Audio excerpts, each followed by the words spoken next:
Character ட்ரிவனா இருக்கக்கூடிய இப்போ வந்து குட் நைட் மாதிரியோ ஆரஞ்சு மிட்டாய் மாதிரியோ டூரிஸ்ட் ஃபேமிலி மாதிரியோனா உங்களோட கேரக்டர் படிக்கும்போதே இது சூப்பர்னு உங்களுக்கு தோணும். அதை பண்ணி இப்போ அதுக்கான ரெஸ்பான்ஸ் கிடைக்கும்போது சந்தோஷமா இருக்கும்.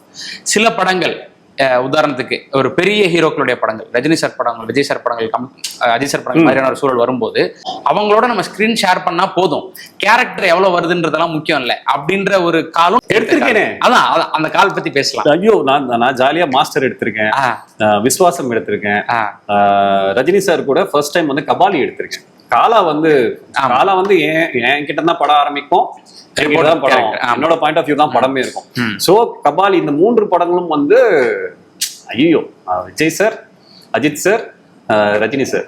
விக்ரம் வந்து சந்தானம் டீமோட ஒரு ஆளுன்னு ஓகே, கமல் சார் கூட படமும் நான் நடிச்சிட்டேன் அப்படின்றதுலாம். இதெல்லாம் வந்து ஒரு சினிமால நம்ம பார்த்து எவ்வளவு பெரிய ஆட்களா அவங்கள பார்த்தவங்க, அவங்க கூட நடிக்கல, அதெல்லாம் வரலாறு போக்கஸ்ல இருந்தா கூட போதும்னு சொல்லிட்டு நாங்க போயிருக்கோம். சும்மா அப்படியே பின்னாடி கிராஸ் பண்றோங்க, நான் வானாடா அப்படின்னு ஒரு ரஞ்சித் சார், இல்லைங்க உங்களுக்கு புரியாதுங்க, அதெல்லாம் ஒரு சந்தோஷங்க அப்படின்ற மாதிரி தான். சோ அதெல்லாம் வந்து எங்க கால், என் கால், நீங்க என்ன வேணா நினைச்சுக்கோங்க, பிரச்சனை இல்லை, நான் பண்றேன் அப்படின்னு நான் ஓடிடுவேன்.